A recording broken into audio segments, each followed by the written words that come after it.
প্রকৃতি প্রেমী আর ভ্রমণ পিপাসু না হলে এই জিনিসগুলোর ব্যাখ্যা করা সত্যি অসম্ভব। যারা ভ্রমণ প্রিয়, যারা প্রকৃতিকে ভালোবাসেন, আশা করি আমার কথা কিন্তু প্রত্যেকেই বুঝতে পেরেছেন। একদম গাছ পাকা আম, হ্যাঁ, লোকাল আম। আর এখানে সবার বাড়িতেই, ঘড়িতে এখন সন্ধে 7টা বেজে 28 মিনিট। আর এই মুহূর্তে আমরা রয়েছি একদম বাইরে, আমাদের হোমস্টে মানে ঘরের বাইরে। যারা অ্যাডভেঞ্চার প্রিয়, আমি কিন্তু বলতে পারি আপনাদের একদম 100% শিওর হয়ে যে এখানে আপনারা এলে, সময় কাটালে মানে একটা দুর্দান্ত কিছু। এখানে এলে সকালবেলা চা পানটা মাছার ওপরেই করুন। চলার পথে হঠাৎ দেখায় যদি কখনো প্রশ্ন করে থাকেন, কি মশাই কখনো কারোর প্রেমে পড়েছেন নাকি? উত্তরে জানাবো, একবার নয় অধিকবার। প্রেমিকা তো একজনই, প্রকৃতির নাম যাহার, দিনের পর দিন নিত্য নতুন দেখেই চলেছি তার সৌন্দর্যের বাহার।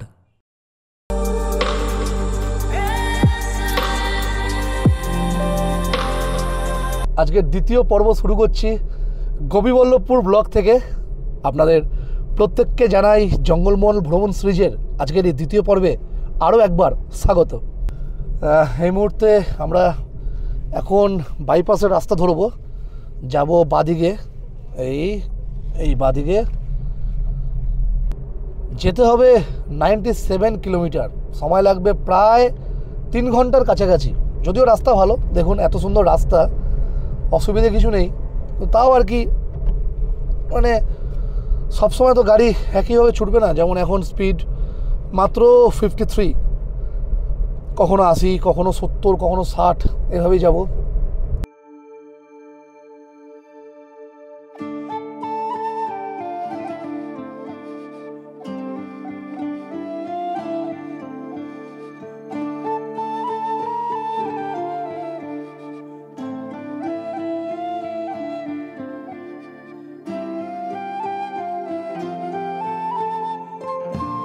তেল নেব। এখানে তেলের দামটাও আমাদের রাজ্য থেকে, আমাদের স্টেট থেকে কম, কারণ ঝাড়খণ্ডে আছি। এখানে 98 টাকা লিটার। দাদা 1598 পেট্রোল একদম। এই হচ্ছে স্ক্যানার, খেতুন অটোমোবাইল 1598, ঠিক আছে।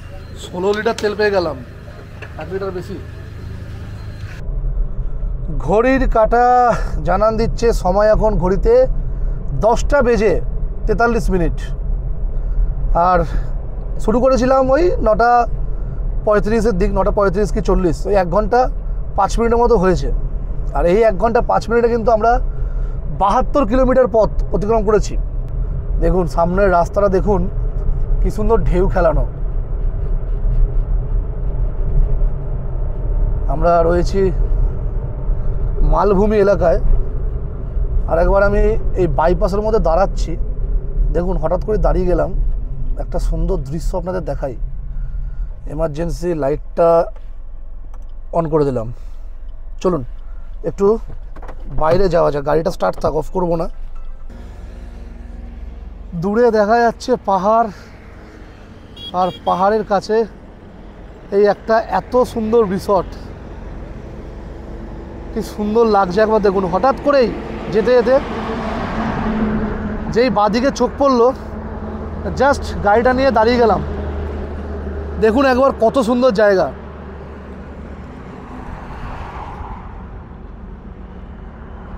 পাহাড়ের ভিউটাও কিন্তু দারুণ দূরে।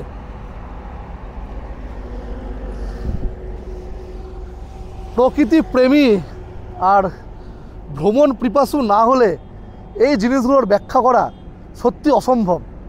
যারা ভ্রমণ প্রিয়, যারা প্রকৃতিকে ভালোবাসেন, আশা করি আমার কথা কিন্তু প্রত্যেকেই বুঝতে পেরেছেন। জঙ্গলমহল ভ্রমণে আজকে আমাদের দ্বিতীয় গন্তব্য ঝাড়গ্রাম জেলার আমঝর্ণায়, একেবারে বলতে পারেন বাংলার শেষ প্রান্তে। সড়কপথে কলকাতা, খড়গপুর, ঝাড়গ্রাম, বেলপাহাড়ি হয়ে পৌঁছে যেতে পারেন কাকড়াঝোড়ের কাছেই এই আমঝর্ণা গ্রামে, অথবা সবচেয়ে বেস্ট অপশান হলো রেলপথ। কলকাতা থেকে ট্রেনে করে চলে আসুন ঘাটশিলা, সেখান থেকে ম্যাজিক গাড়ি ভাড়া করে মাত্র 24 কিলোমিটার দূরত্বের মধ্যে পৌঁছে যাবেন হোমস্টে পর্যন্ত। এখানকার পরিবেশটা কিন্তু একেবারে অন্যরকম।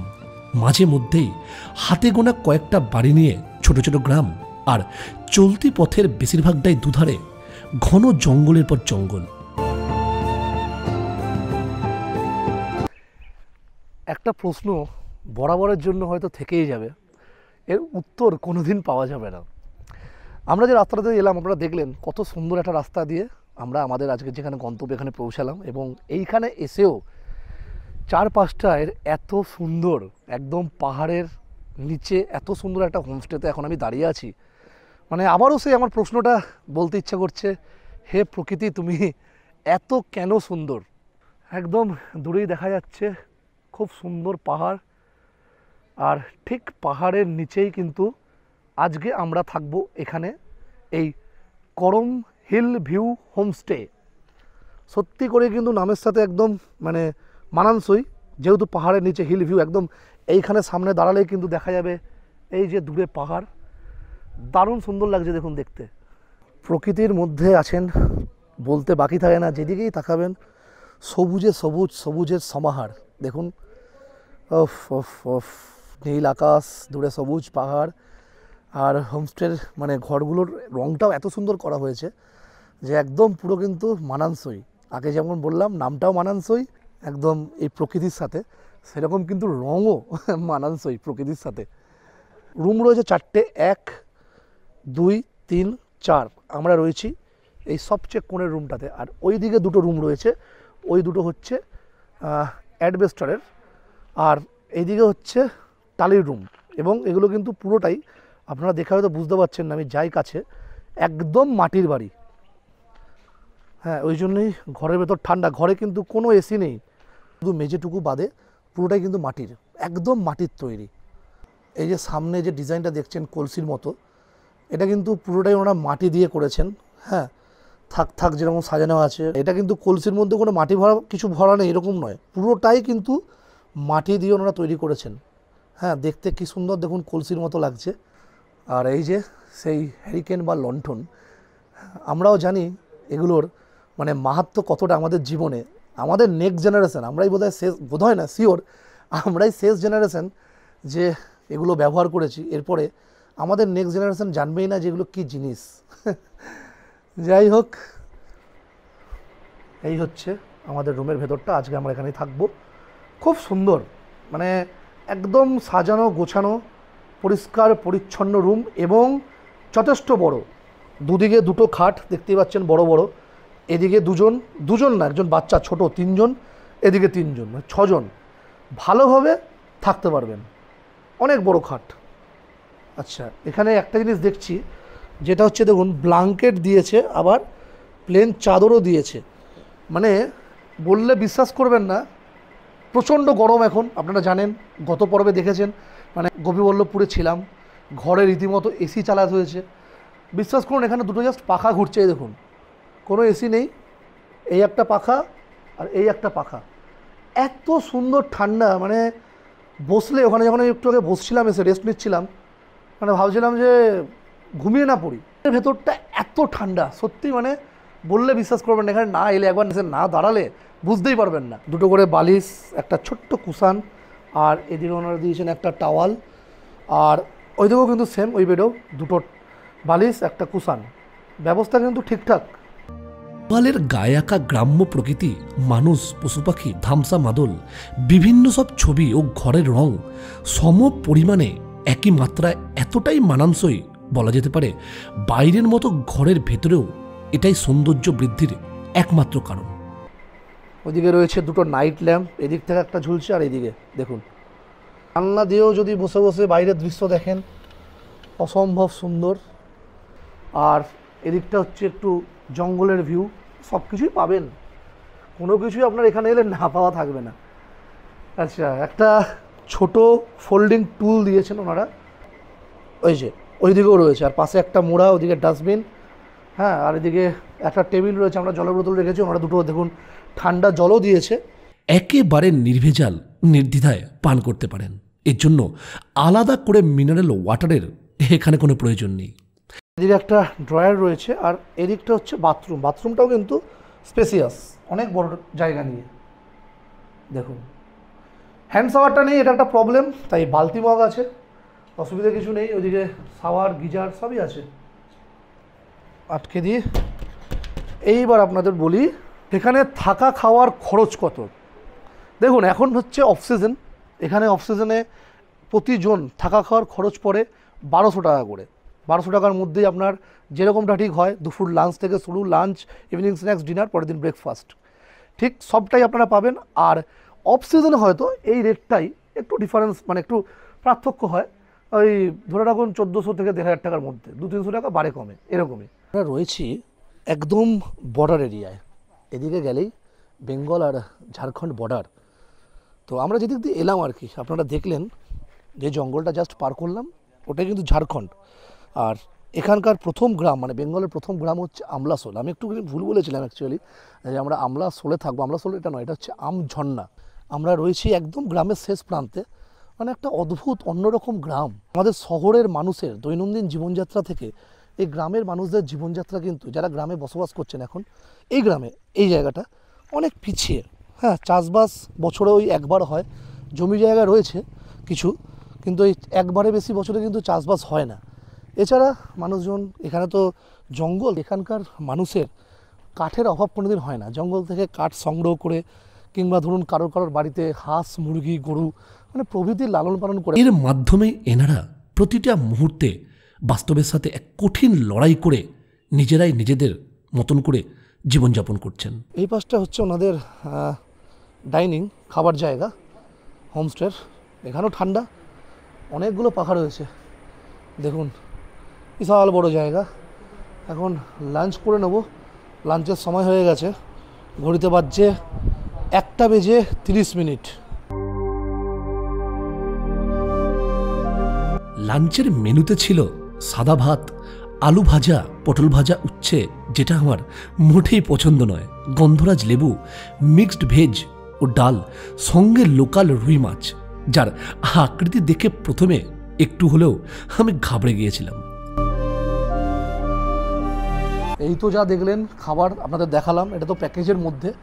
এই মাছের বদলে যদি আপনারা ডিম খেতে চান সেটাও হবে, কোনো অসুবিধা নেই, কিন্তু ওই আগে থেকে বলে দিতে হবে। এই যে মাছটা, এটা আমি প্রথম দেখে ভেবেছিলাম বাটা বা পোনা টাইপের কোনো মাছ, কিন্তু ওনারা বললেন এটা রুই মাছ, তাই তো দাদা? রুই মাছ তো, মৃগাল রুই। আচ্ছা আচ্ছা, কিন্তু এই প্রথম জানলাম যে ওনারা বলছেন লোকাল রুই, মানে দেশি রুই। আর রাতে তো চিকেন রয়েছে, তো আমরা রাতে চিকেনটা খাবো না। আপনাদের একটা ছোট্ট ট্রিক্স বলে দিই, আপনাদেরও কাজে লাগতে পারে। যেটা হচ্ছে, রাতের চিকেনটা ধরুন এক একজনের জন্য তো 200-250 গ্রাম রয়েছে, তো এখানে অ্যাকচুয়ালি যেটা হয় শালপাতা চিকেনটা হয়। তো বললাম আপনারা ওই রাতের যে আমাদের চিকেনটা রয়েছে ব্রয়লার চিকেন, ওটাকে শালপাতা চিকেন করে দিন, তাহলে শালপাতা চিকেনের দামটা লাগলো না, এটা হচ্ছে কথা। আর শালপাতা চিকেন যদি এখানে আপনারা করতে চান, হাফ কেজি মানে 500 গ্রাম পড়বে 300 টাকা খরচ। আগুনের কোনো খরচ নেই, আগুন ঠাগুন ওনারাই জ্বালিয়ে দেবেন, সব কিছু ওনারাই করে দেবেন ব্যবস্থা। আর 1 কেজি যদি করতে চান তাহলে পড়বে 600 টাকা। তো আমরা ঠিক করলাম যে একটু দেশি চিকেন খাবো। কালকে তো দেশি চিকেন খুঁজেছিলাম, গোবিবল্লভপুরে পাইনি। এখানে গ্রামে প্রত্যেকের ঘরে ঘরেই মুরগি আছে, তো আশা করছি দেশি চিকেনটা, মানে দেশি মুরগি পেতে অসুবিধা হবে না। খাওয়া দাওয়ার পর বেশিরভাগ সময়টা বাইরেই কাটিয়েছিলাম। প্রকৃতি এখানে এতটাই সুন্দর, মাঝে মধ্যে যেন মনে হচ্ছিল নিজের যদি এখানে একটা ছোট্ট ঘরও থাকতো, জীবনের বাকি সময়টা এখানেই কাটিয়ে দিতাম। এর চেয়ে ভালো হয়তো আমার জন্য আর কিছু হতো না। রান্না বান্না কিন্তু বেশ ভালোই হয়েছিল। ছোটো মাছ আমি একদমই খাই না, কিন্তু এখানে এতটুকুও পড়েছিল না, পুরো পরিষ্কার একদম থালা। এখানে একটা জিনিস বলে দিই, সেটা হচ্ছে এখানে যখন আপনারা থাকবেন 1 থেকে 2 দিন, তখন কিন্তু আপনাদের ফিরে যেতে হবে নাই করে ধরুন মোটামুটি ওই যখন ফোন ছিল না, আজ থেকে প্রায় 25-30 বছর আগে। হ্যাঁ, কেন বলছি তার কারণটা হচ্ছে এখানে একদম মানে এটা এতটাই অফবিট, এখানে কোনো নেটওয়ার্ক পাবেন না ফোনের। এয়ারটেল না, জিও না, বিএসএনএল না, যত কোম্পানি আছে কোনো কিছুই পাবেন না। এখানে ল্যান্ড ফোন রাখা আছে ওনাদের এখানে, সেটা ইউজ করতে পারেন, ওয়াইফাইয়ের মাধ্যমে চলে। ওয়াইফাই আছে, কিন্তু ওয়াইফাই মাঝে মাঝে কিন্তু আবার ডিস্টার্ব করে, মানে কানেকশান কেটে যায়। এত দূরে নেটওয়ার্ক ঠিকভাবে পৌঁছয় না। এই দিকে এই যে গাছটা আছে, এই দেখুন এই গাছটা তো দাদা, এই গাছটার ওখানে এই যে বড় গাছটা, এইখানটা যদি আপনি দাঁড়ান মাঝে সাঝে নেটওয়ার্ক পাবেন। হ্যাঁ, এখানে দাঁড়ালে চলুন নাকি।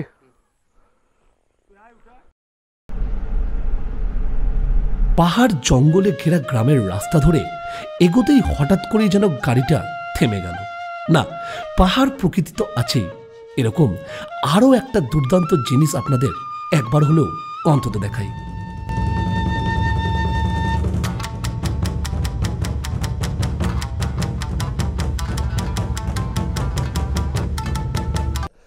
আমরা এখন দাঁড়িয়ে আছি, এর আগেও আমি এই গ্রামে এসেছি, এর নাম হচ্ছে কাকড়াঝোড়। এই যে আমার পেছনে মুরগির দোকান, এখান থেকে আমরা দেশি চিকেন নিয়ে যাব। তো এখন অলরেডি দেখে যাচ্ছি, কারণ আসার সময় সন্ধ্যে হয়ে যাবে, যদি দোকান টোকান বন্ধ হয়ে যায়, তাই আর কি। এই যে দাদা বার করছে এখান থেকে, কই দেখি, বাহ, এই তো কত হচ্ছে দেখি, কত করে এখানে কি কেজি? 550 টাকা কেজি, দেখি কত হচ্ছে। 950 হচ্ছে, অনেক বেশি দাম তো। এত বেশি কেন কাকা এখানে? আমারও ওখানে দাম 350-400 টাকা। হ্যাঁ, 400 টাকাও বেশি, যাই হোক।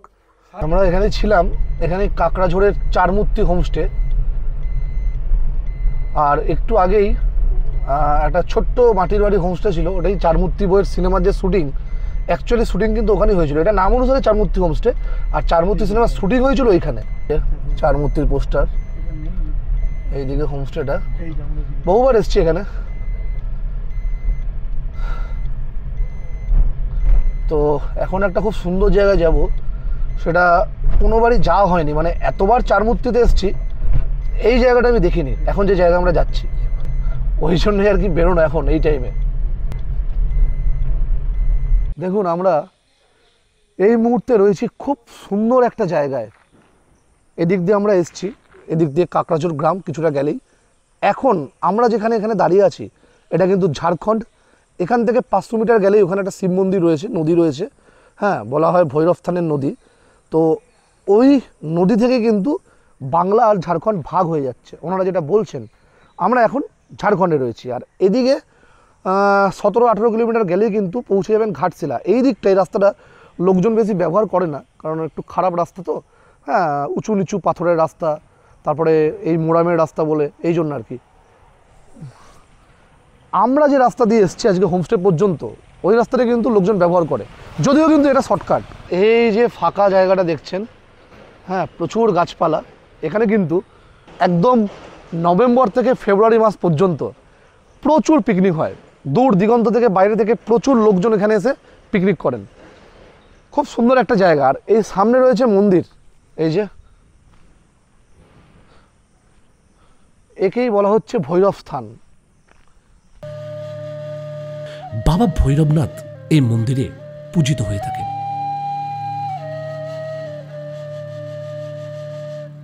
আমাদের নেক্সট জেনারেশন হয়তো আর মর্ম আর বুঝবে না, আমরাই হয়তো লাস্ট। মানে বাঙালির চিরদিনের একটা ফ্যাসিনেশন আজও কিন্তু রয়ে গেছে। কতটা খাবে, কি খাবে, কতটা ভালোবেসে নেবে, সেটা বড় কথা নয়। এরকম যদি আম দেখা যায় পড়ে আছে কিংবা গাছে ধরেছে, তাহলে কিন্তু আর রক্ষে নেই। যাই হোক, ওখানে অজিতদা ছিল আর এক দাদা ছিল, ওরাই এই যে ব্যাগ ভর্তি করে দিয়ে দিয়েছে। হ্যাঁ, নিয়ে যাব বাড়িতে। তো একদম গাছ পাকা আম, হ্যাঁ, লোকাল আম। আর এখানে সবার বাড়িতেই মানে ভর্তি আম গাছ, এখানে আর কাউকে আম কিনে খেতে হয় না। আমরা শহরাঞ্চলে এগুলো পাই না, তো দেখতে পাই না। এই গ্রামে আসলেই মানে এই ফ্যান্টাসিগুলো থেকে যায় আর কি, এই ব্যাপার, আর কিছু নয় সেরকম। চলে এসছে ইভিনিং স্ন্যাক্স উইথ ব্ল্যাক টি। এখানে দেখুন, বাহ, মুড়ি পেঁয়াজি নাকি, দারুণ। এই হচ্ছে আমাদের সন্ধ্যের টিফিন, যেটা ছিল প্যাকেজে ইনক্লুড, মুড়ি আর গরম গরম পেঁয়াজি। ঘড়িতে এখন সন্ধ্যে 7:28। আর এই মুহূর্তে আমরা রয়েছি একদম বাইরে, আমাদের হোমস্টের মানে ঘরের বাইরে। চারিদিকে একটা সুন্দর নির্জন নিরিবিলি পরিবেশ। যত রকম যেখানে যত আলো আছে অজিতদাকে বলেছি একেবারে সব জ্বালিয়ে দিন। দারুণ সুন্দর লাগছে, সকালে তো ভালো লাগছিলই, রাত্রেবেলাতেও কিন্তু মানে সত্যি তুলনা নেই, অসম্ভব ভালো লাগছে, অসম্ভব ভালো। আমরা একদম জঙ্গলের মাঝে রয়েছি এত সুন্দর একটা হোমস্টেতে। হ্যাঁ, দূরে পাহাড়, ঘন নিস্তব্ধতা, মানে একটা দারুণ পরিবেশ তৈরি হয়েছে এখন। একটা সন্ধেবেলায় শালপাতা চিকেনের বন্দোবস্ত করব। তো আমাদের প্যাকেজে যে চিকেনটা ছিল ইনক্লুড, সেটা তো আমরা রাত্রে খাবো না বলে দিয়েছিলাম, দেশি চিকেন নিয়েছি, আপনারা দেখেছেন। তো ওই চিকেনটাই যেটা ছিল ইনক্লুড, ওই চিকেনটাই দিয়ে কিন্তু আমরা আজকে আমাদের শালপাতা চিকেনের প্রস্তুতির পর্বটা করব। অলরেডি আগুন জ্বলছে, আগুনটা একটু নিভে এলে ওনারা শালপাতা চিকেনের প্রস্তুতির পর্বটা শুরু করবে। এই যে এখানে ওনারা আগুন ধরিয়েছেন, এখানেই হয় ক্যাম্প ফায়ার শীতকালে। এই যে প্রায় আগুন ধরে এসছে।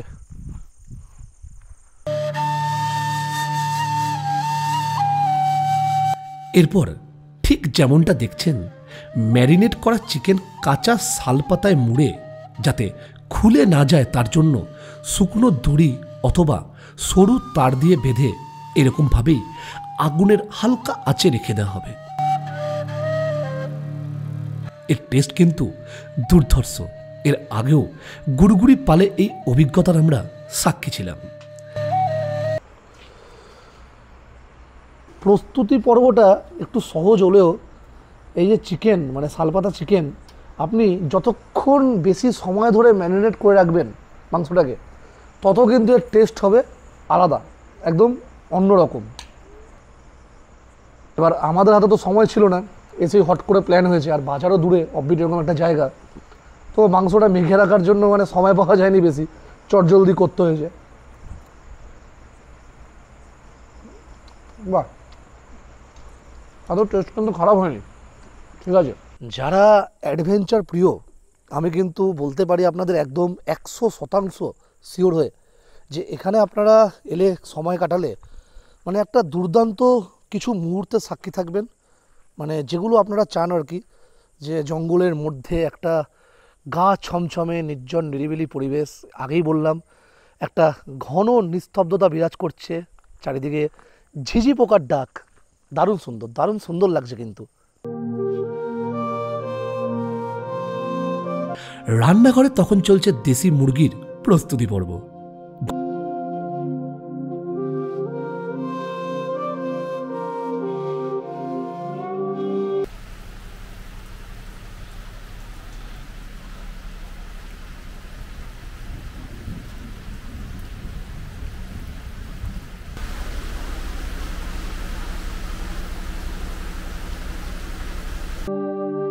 ঘড়িতে তখন রাত্রি 9টা, বাইরে অঝোরা বৃষ্টি হয়ে চলেছে একই মাত্রায়। তাই আর দেরি না করে রাত্রের খাওয়া দাওয়া করে শুয়ে পড়লাম খুব তাড়াতাড়ি।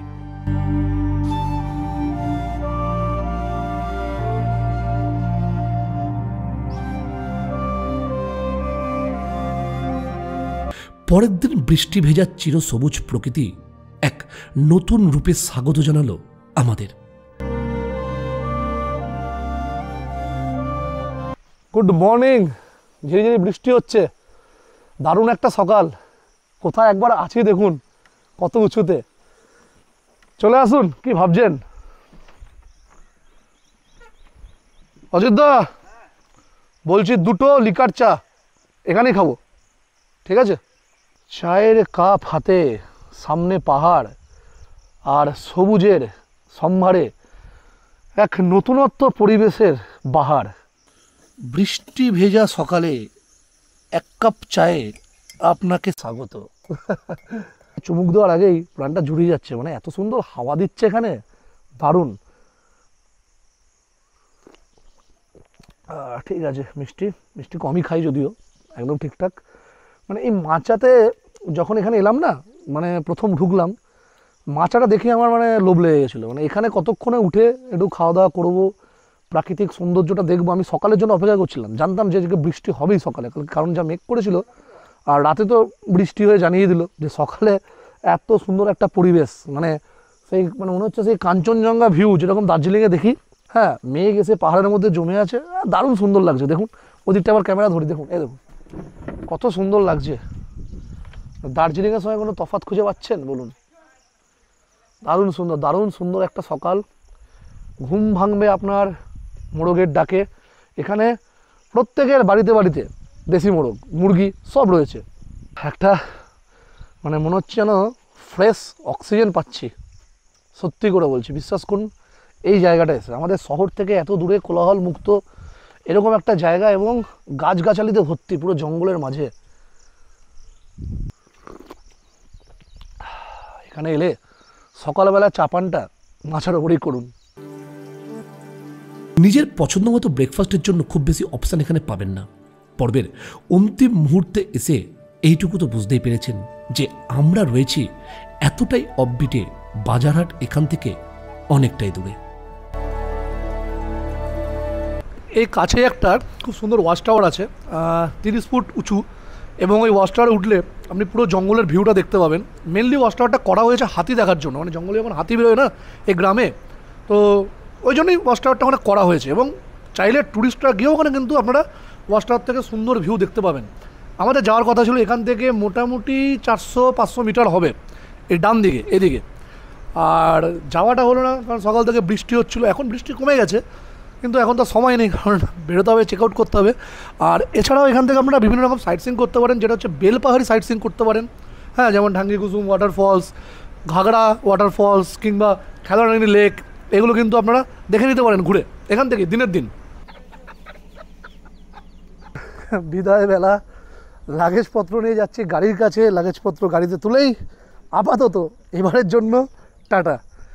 করমহিল ভিউ রিসর্টকে বা হোমস্টেকে বিদায় জানিয়ে আবার দেখা হবে আপনাদের সঙ্গে আবার কোনো একটা আগামীর নতুন পর্বে। ভালো থাকবেন, সুস্থ থাকবেন। দেখা হচ্ছে এরকমই কোনো একটা অফবিট জায়গার সন্ধান নিয়ে, নতুন পথে, নতুন অভিযানে, নতুনভাবে। আজকের জন্য টাটা।